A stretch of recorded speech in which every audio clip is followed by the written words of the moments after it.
Vous le sentez, ce parfum de fête qui commence à arriver. Peut-être qu'on commence à transitionner vers Noël.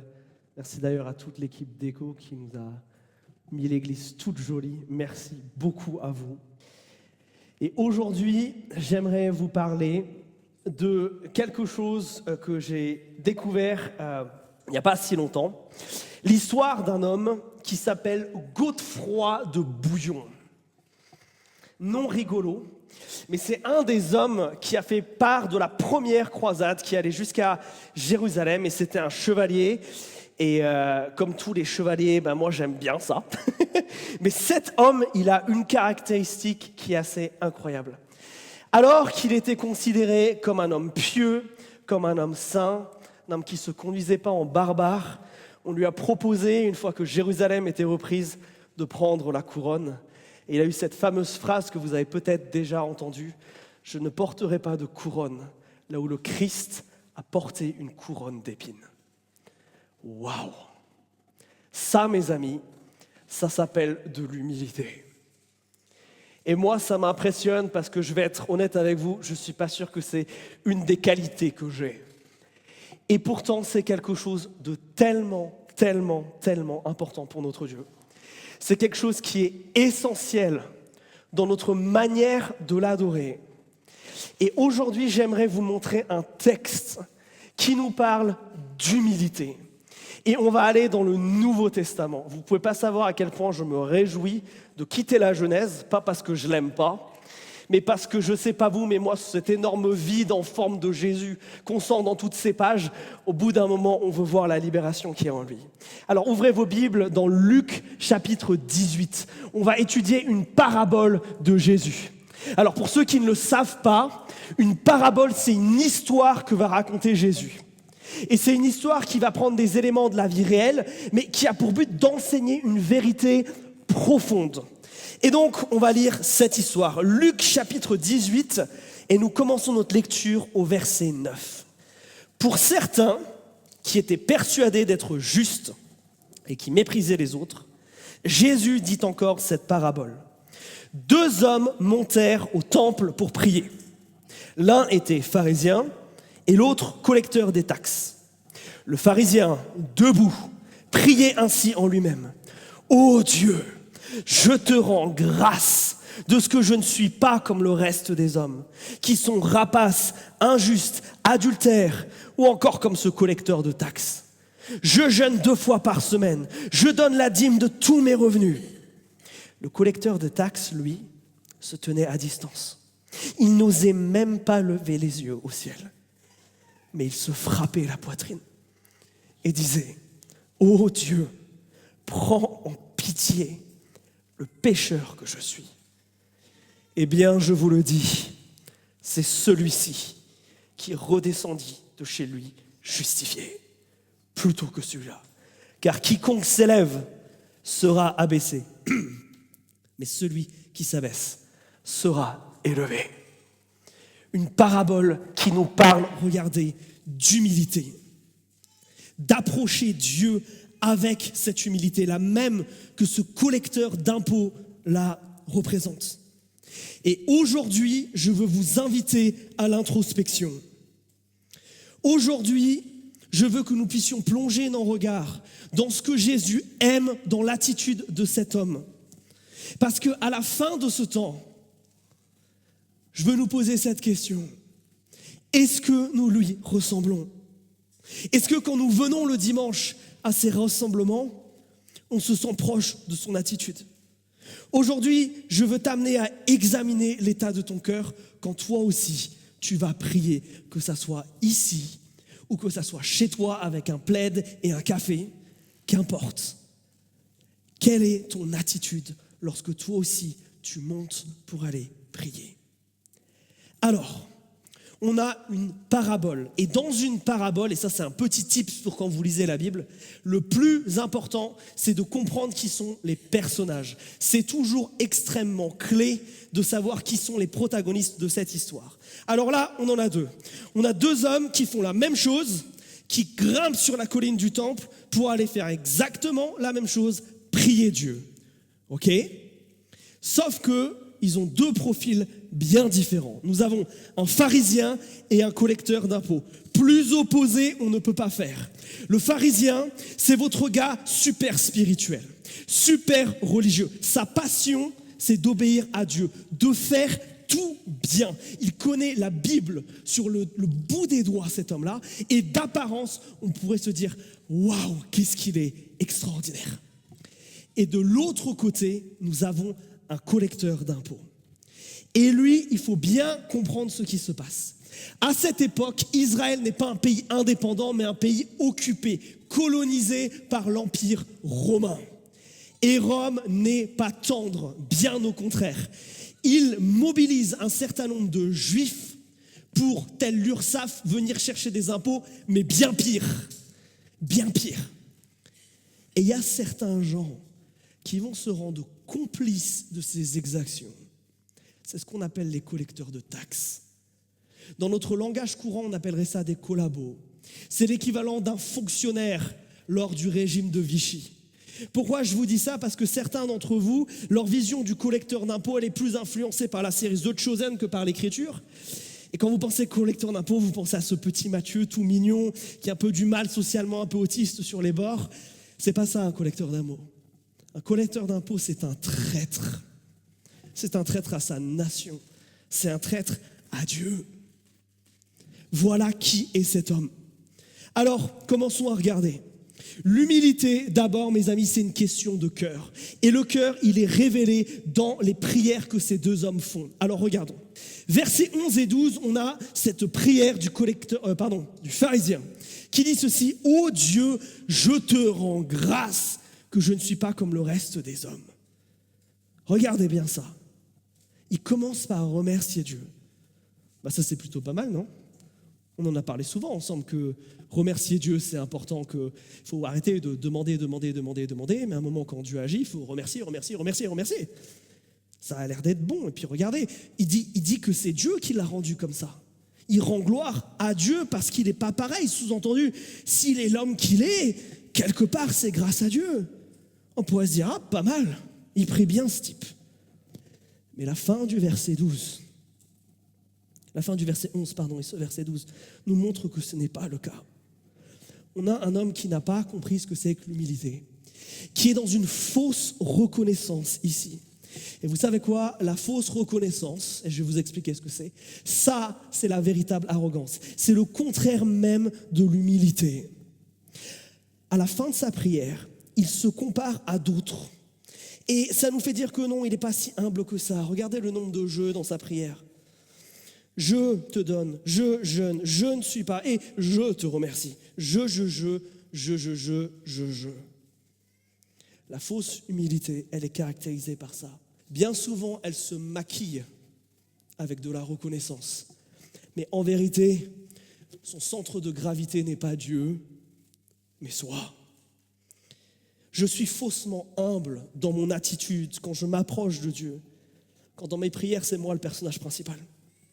Quand ce qui m'émeut et ce qui me captive quand je me lève et que je loue, c'est tout ce que je suis et pas tout ce que Dieu est. C'est quand je préfère dire je suis champion, victorieux, toutes ces choses-là, et pas que Dieu est grand, souverain et saint. La fausse reconnaissance, elle dit à Jésus merci parce qu'il nous aime, mais plus pour le petit frisson que ça me fait quand je le dis. Par l'émotion de me dire qu'il y a quelqu'un qui m'aime à en mourir pour moi. Voilà la fausse reconnaissance. Voilà le contraire même de l'humilité. Voilà un état de cœur qui n'est pas humble. Et c'est là où la prière de ce collecteur d'impôts, elle est tellement, mais tellement belle, parce qu'elle est tellement simple. C'est ce cri du cœur. Ô Dieu, prends-moi en pitié, prends en pitié le pécheur que je suis. Le cri de cet homme, c'est qu'il n'est pas digne de se trouver là devant Dieu. C'est que quelque part, il n'a rien à faire là, parce que lui n'est rien et que Dieu est tout. Lui, il est indigne de se trouver dans la présence de Dieu et dans ce temple, et il en a bien conscience. Et je crois que le cœur de l'humilité, c'est ça, en termes d'attitude de cœur. C'est cette notion d'indignité. L'indignité, ce n'est pas la tristesse. Je vais revenir sur ça tout à l'heure. Mais l'indignité, c'est le sentiment qui me fait dire, mais qui suis-je, moi, pauvre petit humain, pour m'adresser au grand Dieu? Vous voyez ce qui se passe quand on dit ça? Je crois que c'est bien souvent ce qu'on oublie. On oublie le privilège que c'est pour nous de pouvoir nous rassembler et juste parler à Dieu. Qu'il daigne nous écouter et nous répondre. Qu'on puisse justement l'adorer avec joie et sans crainte. Mes amis, ça c'est un privilège. Je crois que malheureusement, nous traitons Dieu comme ce pote chez qui nous rentrons sans frapper, chez qui on met les pieds sur la table et on se serre dans le frigo. Je crois qu'on oublie que celui à qui on s'adresse, il est tellement grand que les êtres célestes les plus puissants courbent l'échine en criant « Saint, Saint, Saint ». Que sa voix, elle est tellement puissante qu'en un mot, il peut créer la vie ou l'ôter. Que sa présence, elle est tellement douce que ceux qui sont au temple sont capables de dire « Mieux vaut passer un jour là sur le bord du temple, sur les parvis du temple, que 1000 n'importe où ». Voilà la présence de celui que nous adorons.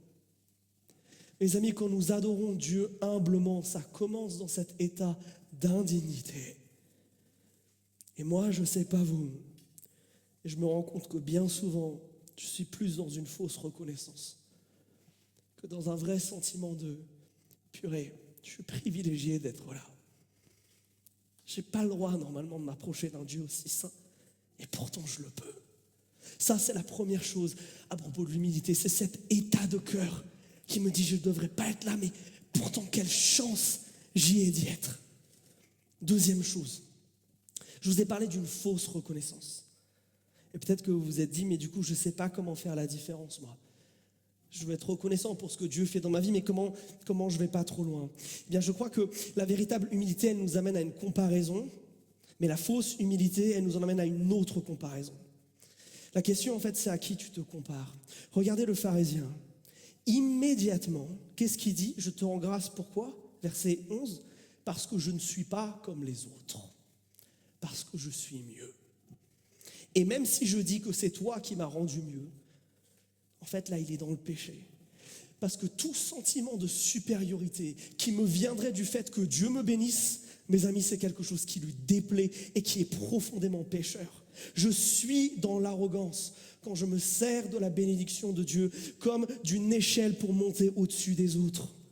Si comme le pharisien, je dis merci à Dieu parce que je suis mieux que les autres, alors je suis tombé dans le péché. Oh, combien de fois tombons-nous dans le péché de cette manière, quand nous sommes dans une comparaison avec l'autre. Cet homme, il dit merci à Dieu parce que il dit, je ne suis pas la pire des crapules. Regardez, je ne commets pas des gros péchés, je ne suis pas un voleur, je ne suis pas avide d'argent, je ne suis pas un injuste, je suis quelqu'un qui arrive à me maîtriser sexuellement, je ne suis pas un adultère, et surtout, je ne suis pas un traître comme l'autre à côté de moi. Et c'est là où il se trompe lourdement, mais on reviendra sur ça après. Jésus condamne une telle attitude. Regardez bien la conclusion du verset 14. Celui qui s'élève sera abaissé. Si la bénédiction que Dieu dépose sur ma vie devient un sujet d'arrogance, et pas comme on l'a dit la semaine dernière, quelque chose dont je vais me servir pour bénir quelqu'un d'autre, alors mes amis, on peut s'attendre à ce que Dieu vienne nous humilier pour nous sauver de nous-mêmes. La seule comparaison qui vaille dans la Bible, c'est la comparaison à soi-même. C'est l'introspection. C'est celle qui me fait prendre compte de l'état dans lequel je suis. Et c'est ce que ce collecteur d'impôts fait.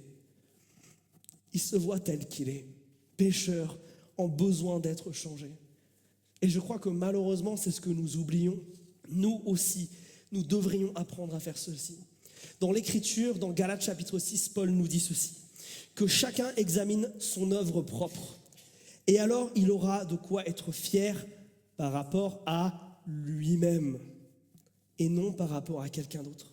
Car chacun portera sa propre charge. Je crois que la prochaine fois que ce collecteur d'impôts il ira au temple, il se verra sous un tout autre jour au vu de ce que Jésus dit à la fin de ce texte. J'ai hâte qu'on y arrive d'ailleurs.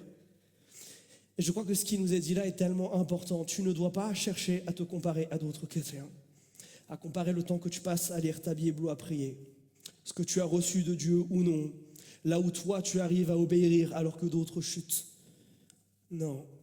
Je crois que la seule comparaison qui vaille, c'est celle avec le moi d'hier. C'est celle qui arrive à se poser ces questions. Est-ce qu'aujourd'hui Christ règne sur toujours plus d'aspects de ma vie ou alors moins ? Est-ce que je suis toujours plus rapide à revenir à lui quand je me rends compte de mon péché ou est-ce que je m'endurcis ? Est-ce que le fruit de l'esprit, la bonté, l'amour, la patience, la maîtrise de soi, c'est ce que j'observe Dieu faire en moi de plus en plus ou alors ce n'est pas le cas ? Je crois que si nous pratiquions vraiment ça, cette comparaison à nous-mêmes que nous invite à faire l'humilité, alors ça nous éviterait un bon nombre de frustrations et de découragements. Mais surtout, je crois que ça nous pousserait vers une vraie gratitude, une véritable reconnaissance, celle qui célèbre Jésus parce qu'il a agi avec grâce et bonté envers moi, parce que je ne suis plus le même qu'hier, et ça c'est grâce à lui. Et comme le dit le vieux cantique, c'est en comptant les bienfaits de Dieu, en voyant que je vois combien leur nombre en est grand. Mes amis, la véritable humilité, elle est là, dans une posture d'indignité, dans une comparaison avec moi-même. Quand je viens devant Dieu, je ne regarde pas au voisin, je regarde à moi-même et comment je suis devant lui. Et cette humilité, elle n'est pas qu'à l'intérieur du cœur, parce qu'elle se démontre aussi par notre attitude. Comme dit Jésus, un arbre se reconnaît à ses fruits. Quelqu'un qui est humble, il n'a pas besoin de le dire, ça se voit. Et c'est là où encore une fois, on a quelque chose de différent entre ces deux hommes. Regardez leur attitude. Verset 11. Le pharisien, il est debout et il prie.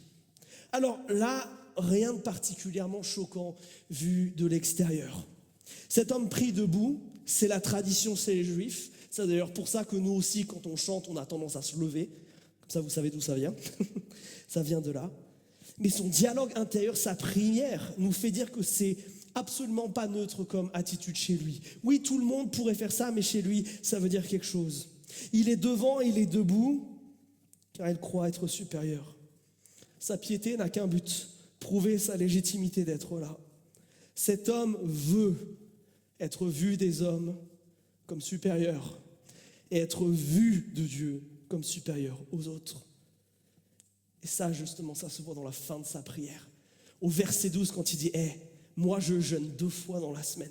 Je donne ma dîme sur tous mes revenus. » Le jeûne, dans la Bible, vous savez, dans l'Ancien Testament, il est obligatoire qu'un seul jour par an. Et lui, 2 fois par semaine, dis donc.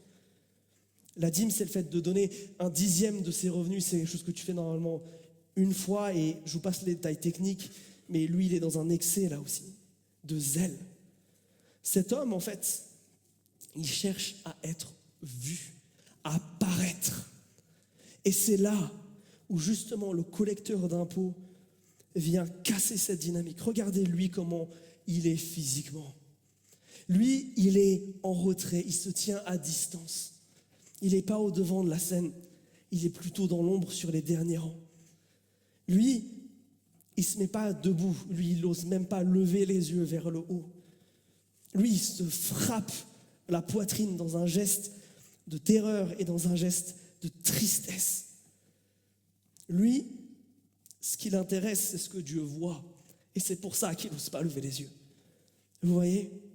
La véritable humilité, elle se manifeste dans mon comportement, qui montre que je cherche à vivre quelque chose avec Dieu, à être vu de lui, pas à paraître aux yeux des autres. Et je crois que ça, c'est vrai dans une église quand on est dans ces moments presque un peu gênants. Parce que je ne sais pas comment on réagirait si aujourd'hui, quelqu'un commençait pendant la louange à se frapper la poitrine et à pleurer à chaudes larmes. Je crois que c'est censé être ça, finalement, l'humilité. Mais je me demande si c'est toujours le cas pour nous. Alors, comment ça se traduit au XXIe siècle ?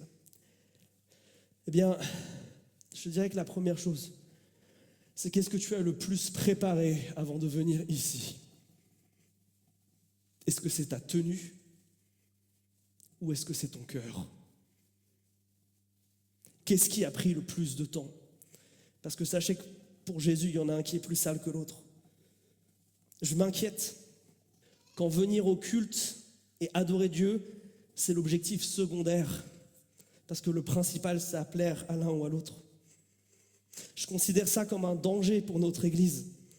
Si notre apparence, elle dégage quelque chose de cool, alors on se met dans la tentation que, personnellement, je redoute de tout mon être, celle de devenir un rassemblement pour petits chrétiens bien polissés, et plus un hôpital pour tous ceux qui sont brisés et ont besoin de rencontrer le Dieu vivant.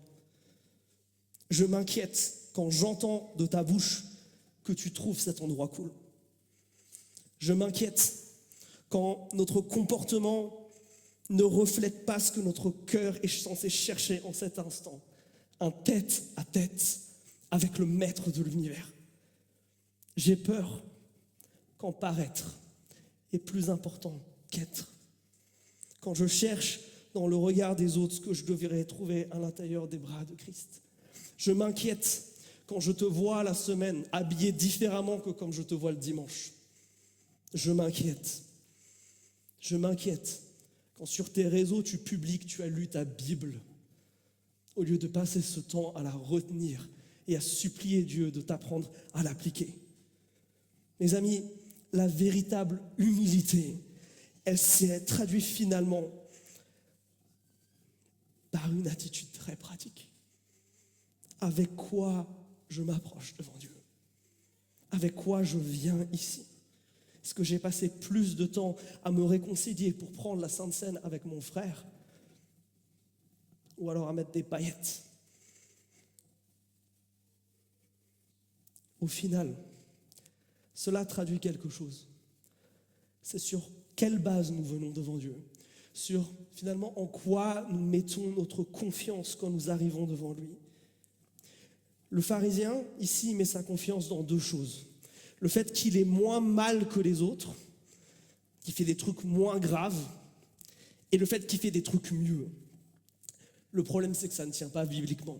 Quand il dit « je suis meilleur que les autres parce que les autres, moi je ne suis pas un rapace ou un voleur », Jésus nous dit « le problème, il n'est pas là. Le problème, c'est l'amour de l'argent, et croyez-moi, il n'y a pas besoin d'avoir beaucoup sur son compte en banque pour aimer l'argent. » Là où il dit « je ne suis pas le pire » quelque part, en disant « moi je ne suis pas un injuste », eh bien l'Écriture le contredit frontalement en disant « il n'y a pas un seul juste parmi nous, pas même un seul ». Là où il se dit « moi je ne suis pas un adultère comme les autres ». Jésus nous dit « vous avez entendu, tu ne commettras pas d'adultère.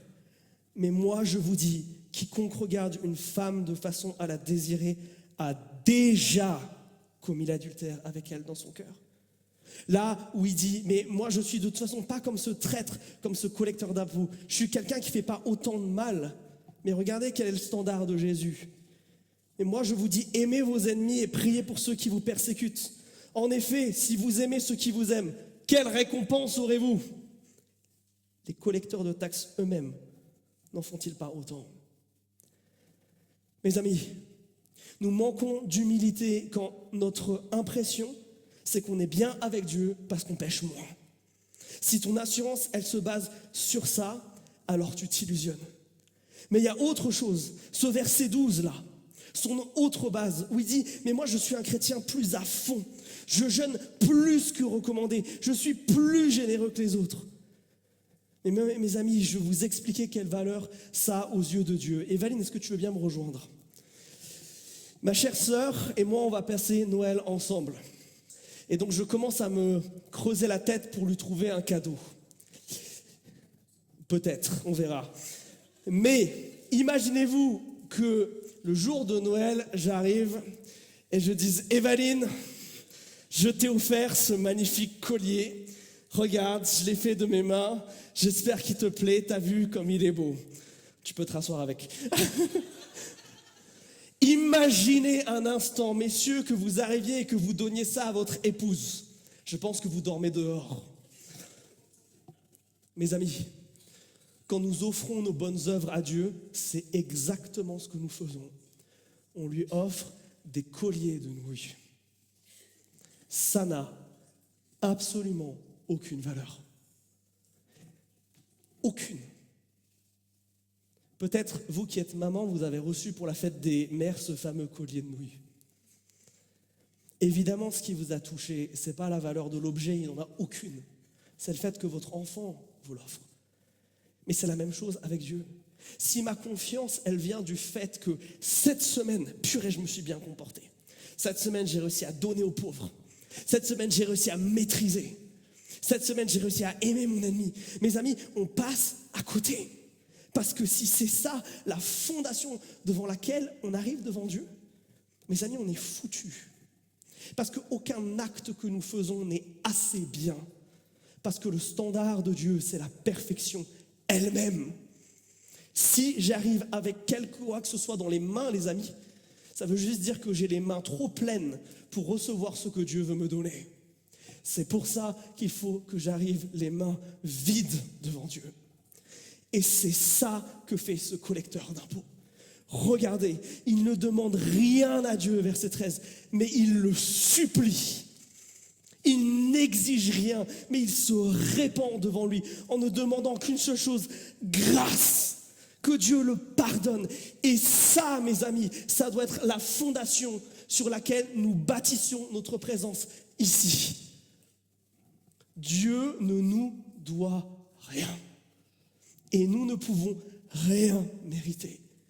Nous nous approchons qu'avec une seule chose, le fait que Dieu veuille nous donner quelque chose de gratuit.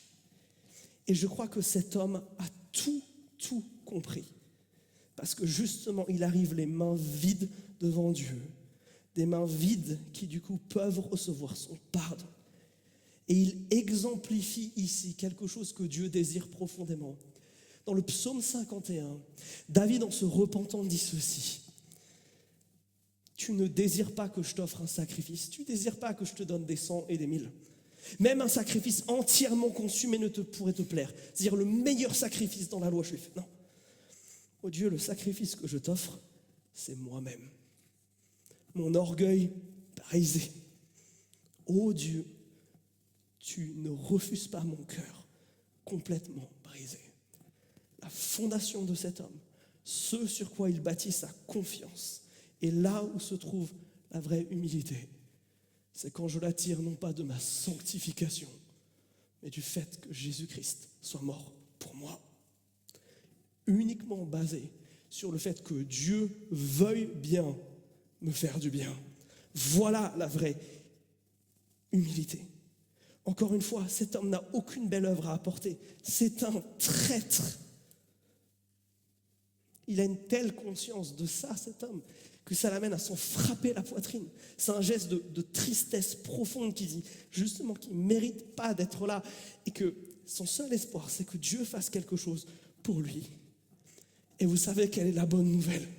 C'est que ça marche. C'est ça que Dieu veut. Jésus nous dit que c'est cet homme qui repart chez lui pardonné en ayant vécu quelque chose avec Dieu. Regardez encore une fois ce verset 14. Eh bien, je vous le dis, c'est une manière solennelle de parler, c'est celui-ci qui redescendit chez lui justifié plutôt que celui-là. Ça, mes amis, si vous êtes chrétien depuis des années, vous ne devez pas l'oublier. Parce que certains d'entre nous se disent peut-être que je ne ressens plus les choses comme avant à l'église. Je ne ressens plus les choses comme avant dans ma relation avec Dieu. Tu sais, ce n'est pas Dieu qui a changé. Hein. Il est le même hier, aujourd'hui et encore demain. C'est toi. Si tu t'avances devant Jésus et que tu n'as plus besoin d'un sauveur, tu n'as plus de communion avec lui. C'est la place qu'il veut occuper dans ta vie. C'est celle de celui qui sauve. Si tu t'approches avec ton propre mérite, avec tes propres bonnes œuvres, avec les propres choses que tu fais, tu m'étonnes que tu ressentes rien. Tu m'étonnes que ta vie spirituelle, elle est médiocre. Parce que tu te prives de communion avec lui. L'apôtre Jean, dans sa lettre, le dira avec tellement de force quand il dit « Si nous disons que nous n'avons pas péché, nous sommes des menteurs et la vérité n'est pas en nous. » En d'autres mots, on ne peut pas communier avec Dieu si on ne se rend pas compte de l'état dans lequel on est et du besoin de grâce permanent que nous avons de lui. Mes amis, ne nous appuyons donc pas sur nos mérites, sur notre capacité à obéir à Dieu, à ne pas pécher, mais sur le fait que Jésus-Christ est mort sur une croix pour nous sauver. Et c'est ça qui est trop beau ici. Vous savez, cet homme-là, il crie à Dieu de désespoir, mais en fait, il n'a pas d'assurance. Il ne sait pas ce qui va se passer après. Il ne sait pas si Dieu va lui pardonner. Mais vous savez quelle est la différence avec nous? C'est que nous, on sait. Nous, on sait parce que Jésus nous l'a certifié par cet acte grandiose qui est de mourir à la croix pour nous. C'est ce tampon marqué dans l'histoire de l'humanité qui nous dit, mes amis, vous êtes pardonnés. Il y a du pardon et c'est sûr. Et tu peux avoir de l'assurance parce que sur cette croix, il prend toute la punition que nous méritons pour notre péché, toutes nos insuffisances pour que nous puissions venir devant Dieu avec assurance. C'est ça, l'humilité qui plaît à Dieu.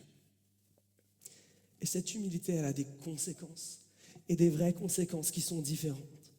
Pour l'un, regardez, c'est la promesse d'un abaissement à venir. Celui qui s'élève sera abaissé. Et à l'inverse, pour l'autre, c'est l'assurance du pardon et d'une relation restaurée avec Dieu. Et mes amis, ça c'est une vraie bonne nouvelle.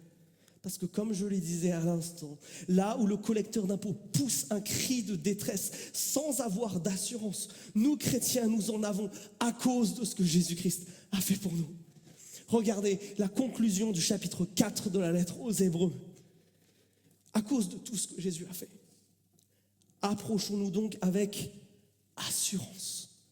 Assurance du trône de la grâce pour obtenir compassion, pour trouver grâce en vue d'un secours opportun.